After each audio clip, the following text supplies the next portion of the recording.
মুসলমানের অ্যাকশন রামগিরির গেবে গেলে জুতা মারে তলে তলে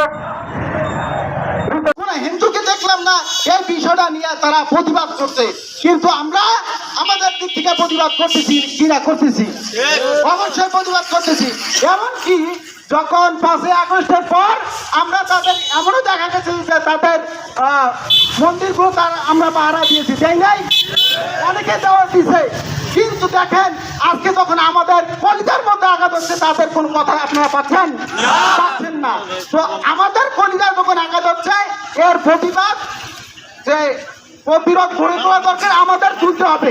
এখন আমাদের এখান থেকে যে আমাদের প্রতিবাদের ভাষা তা হচ্ছে বাংলাদেশের অন্তর্বর্তীকালীন সরকারের কাছে অনুরোধ আবেদন, তা হচ্ছে যে ভারতের সাথে দ্বিতীয়ত আর কোনো যাতে চুক্তি না হয়, এর বিচার না হওয়া পর্যন্ত দ্বিতীয় কোনো যাতে চুক্তি তাদের সাথে আবদ্ধ না হয়।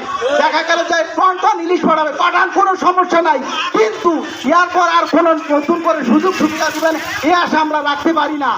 আমরা এই রামগিরি, মহারাজগিরি, সঞ্জয় কুমার দাস এদের জনসম্মুখে ফাঁসি চাই, এমন শাস্তির দাবি করি সেই শাস্তি পাওয়ার পরে এই দৃশ্য দেখার পর কেউ যাতে সাহস না করে যে আল্লাহ রাসূল সাল্লাল্লাহু আলাইহি ওয়াসাল্লামকে কুরুক্ষিত করবে। কি বলেন আপনারা? তো আল্লাহ রাব্বুল আলামিন আমাদের সেই শক্তি, সেই ইমানি জোর, সেই হিম্মত দেন যে আমরা সর্বোচ্চ আমাদের জীবন বিলিয়ে দিল হলেও আল্লাহ রাসূল সাল্লাল্লাহু আলাইহি ওয়াসাল্লামের মর্যাদা সমুন্নত আমাদের শিরার উপরে রাখবো, আমাদের কলিজায় ধারণ করবো, সেই শক্তি আল্লাহ রাব্বুল আলামিন আমাদের দান করবে। আমরা সকলে আমিন।